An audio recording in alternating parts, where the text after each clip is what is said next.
La première que nous avons bien retenue, c'est qu'aujourd'hui, à Saint-Louis, il n'y a plus de stade aux normes. Et je pense que tout le monde sait que l'année dernière, la Ligue professionnelle a été obligée de fermer le stade, d'arrêter les matchs au stade Mawade Wade, parce que la pelouse était devenue complètement vétuste.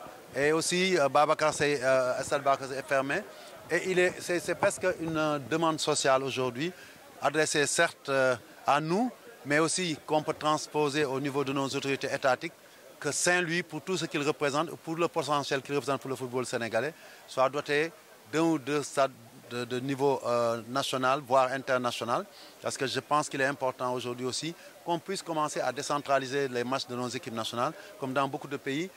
Si on joue à Dakar, que la prochaine fois qu'on puisse venir à Saint-Louis. Mais pour ça, il faut que l'État nous aide pour construire ces infrastructures.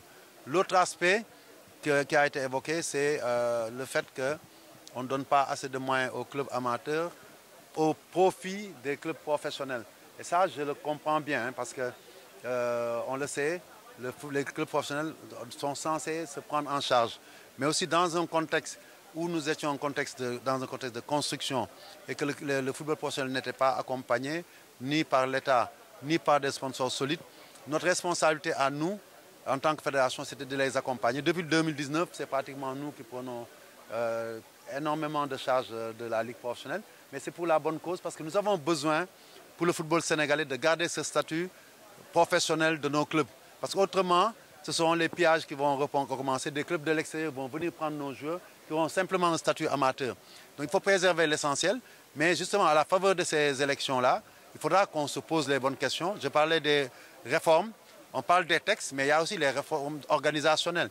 Est-ce qu'il faut continuer dans cette forme avec une ligue professionnelle autonome, financièrement et juridiquement, mais qui ne l'est que de nom? Est-ce qu'il ne faut pas transformer cette ligue professionnelle en simple département, puisque c'est la fédération qui prend l'intégralité des charges de cette ligue-là, en simple département au sein de l'administration fédérale, et désigner des hommes de l'art, des directeurs généraux qui ont l'habitude de faire du management sportif, et leur confier la mission non seulement d'organiser les compétitions, mais d'aller chercher dans le domaine du marketing, du sponsoring, du naming, des droits télé, les moyens nécessaires pour booster ce football professionnel. C'est autant de questions.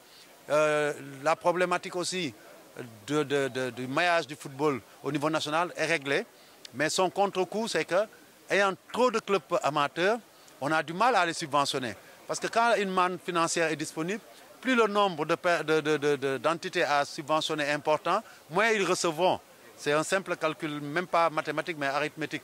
Donc, à un moment donné, il faudrait pousser les gens à se regrouper en grands ensembles, qu'on ait des clubs, et que dans chaque ligue, on ait un ou deux clubs forts et des clubs satellites qui tournent autour à différents niveaux. Et c'est ça qui nous permettra d'avoir vraiment un football qui va aller de l'avant au niveau local.